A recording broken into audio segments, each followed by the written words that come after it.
Ma'am Michelle, magandang hapon. Magandang hapon po, Idol. Okay, since OFW po kayo dati at ngayon nandito na po kayo sa Pilipinas at gusto niyo po sanang i-avail yung benepisyo, isa doon ay mga benepisyo na ino-offer sa mga OFW, isa doon yung OFW Hospital. Bakit wala ho bang MRI at PET scan doon sa OFW Hospital? Dito po sa probinsya po namin, Idol, ang wala po, Idol. At ako po ay still ongoing pa po yung kontrata ko. Umuwi lang po talaga ako kasi yung sitwasyon ko po ay medyo mahirap na po noong November. Opo. Nagkusa na po ako mag-exit kasi gusto ko pa pong makita yung anak ko. Opo. Makauwi po ng buhay kaysa po mapauwi pa ako na wala ng buhay. Kaya po, Idol, pagbaba ko po ng eroplano, lumapit po ako sa desk ng OWA. Sabi po nila sa akin, pumunta daw po ako doon sa region po namin. And then, napanood ko po nung gabi ng November 27 po na meron po kayong pinulungan na stage 4 from Qatar. Opo. Kaya kumontak po ako sa DMW, Idol. Ipinasa ko po sa kanila din ng November 27 po lahat ng requirements ko nung na umuwi po ako ng ganitong date. Yung mga gamutan ko po sa ibang bansa. Opo. Nag-stay po ako doon, Idol, kahit po hindi po ako makapagtrabaho kasi hinabol ko lang po yung libre pong gamutan. Okay. Kasi alam ko po dito sa Pilipinas po ay medyo malaki po ang magagastos. Pag And then, OFW po kayo, humingi ma'am, ako- wala ka dapat kayong gastusin. Wala. Sagot po Yes, lahat yan ay- ng OFW Hospital. Opo, Idol. Kaya po ay nangako po sa akin ng BMW na dadalhin po nila ako. Kaya lang, yung huling pag-uusap po namin ay hindi na po din po sila nakapag-reach Kailan po out sila ulit nangako? sa akin. Kailan po sila nangako, ma'am? Nung ano pa po, November po or first week po ng December kasi nagpa-hospital na po ako, Idol, kasi hindi ko na po talaga kaya, which is 10 days po ako sa hospital. Halos 300,000 na po yung naging bill ko. Kaya lumabas na rin po ako kasi wala na rin po akong pambayad. Okay.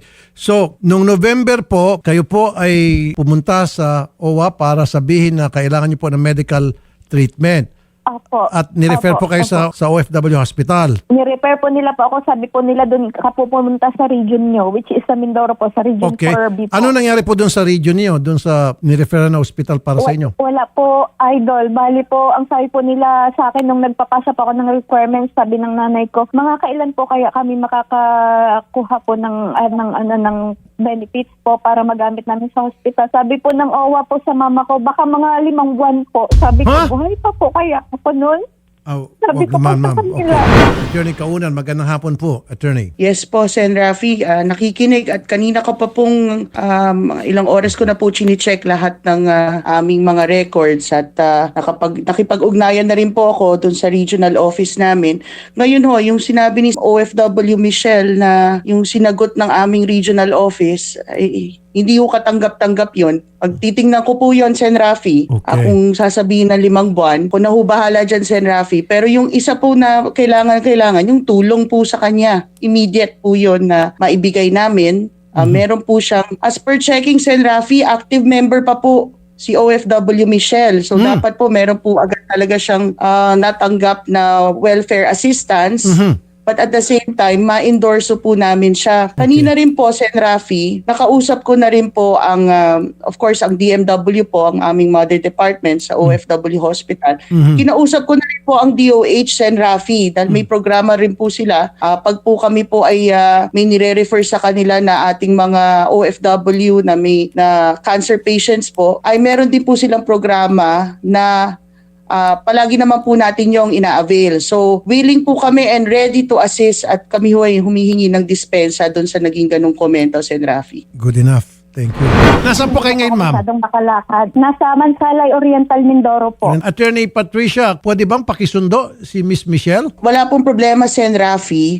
Pero ang mas maganda rin po, Sen. Rafi, if I may recommend, kakausapin po namin ng DOH. Kung may DOH hospital na malapit po kay OFW Michelle, para po ma-check muna siya bago po ibiyahin ng medyo malayo ang Oriental Mindoro sa Pampanga. So baka naman meron na tayong ma-endorsong DOH hospital na malapit, pero babantayan po ito ng OWA, Sen. Rafi. Kaso nga, ma'am, okay, ang pagkakaintindi ko lang, correct me if I'm wrong, Ma'am Michelle, na kulang daw ng kagamitan doon para matreat yung kanyang illness.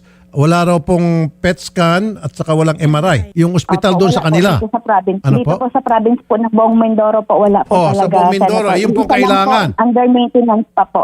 Oh, yun na pong kailangan, ma'am. So kailangan talaga siya madala na sa OFW Hospital sa Pampanga na kung saan may MRI at saka may CT scan. Opo, Sen. Rafi. Pag ganun po, pag na-confirm po yan na ganun, dadalhin po namin sa OFW Hospital. And Good. kanina pong umaga, Sen. Rafi, Aha. na ano ko rin po, just in case may backup na po tayo agad, Okay. yung JBL Reyes po ready po rin to admit her, to check po.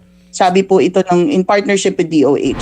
Secretary Kakda, Magandang umaga, sir. meron ho bang MRI at CT scan sa OFW Hospital natin dyan sa Pampanga? Sir, yung CT scan po is doon sa ospital. Yung MRI kasi, sir, padating pa lang yung machine.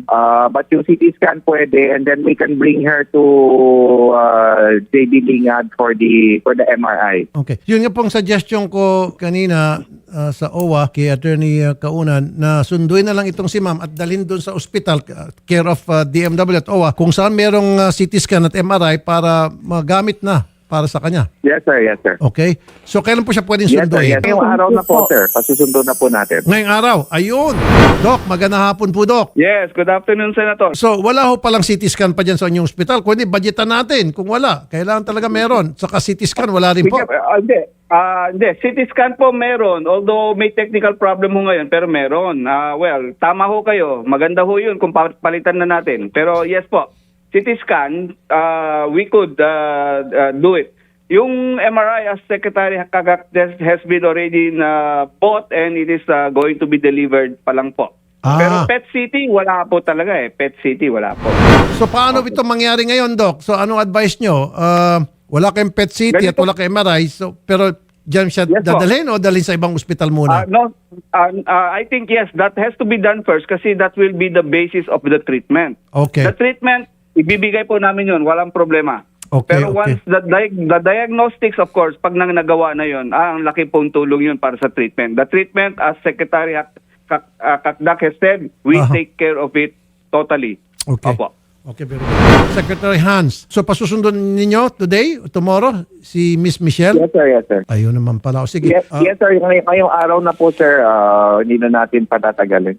Ayun. At lahat ng mga benepisyo na dapat para sa kanya, ibibigay po ng DMW at saka ng OWA. Yes, sir. Yes, sir. Bukod pa yan, aside from the treatment, may financial assistance pa ho, sir. Thank you po. Sige po, Aside Secretary. from the treatment, Opo. may financial assistance. Sige po, ibibigay po namin ang exact address, location at saka cellphone number ni Miss Michelle para makipag-ugnayan po yung mga tauhan ninyo doon sa pagsundo sa kanya today or tomorrow. Yes po, sir. Yes po. Yes po, yes po. Gagawin po natin yan, sir. Salamat po, Sec Kakda. Salamat po, sir. Tumutulong lang po tayo, sir. Katuwang po ninyo, sir. Katuwang po. Thank you. Sa likod po namin kayo. Thank you, Attorney Opo, Kaunan, sige po. Administrator ng Thank you OWA. po. Thank you, Sen. Thank you, Sen. Rafi. And thank you, Dr. Servando Sergio Simangan Jr., Medical Center Chief, OFW Hospital. Doc, thank you po, Doc. Thank you so much. Okay, ma'am, ngayong araw na ito, may susundo sa inyo. Dadalhin kayo din sa Maynila. Idol, maraming salamat po kasi ikaw lang po talaga yung option ko na ma-actionan po yung situation ko.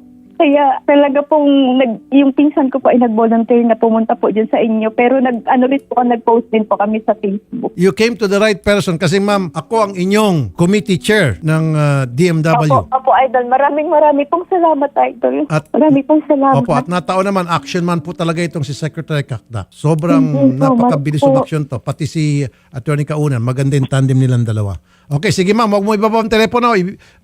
Lahat ng mga information mo, kukunin ni Odette para ipasa po sa DMW sa OWA nang sagay masundo ka na today. Okay ma'am? Salamat po, sir. Salamat po, Idol Senator. Get Thank well you so soon po much ma'am. Po. Konting prayer, Opo, salamat po. gagaling din po kayo. God bless po. Magandang hapon po madam. Thank you, Idol. God bless din po.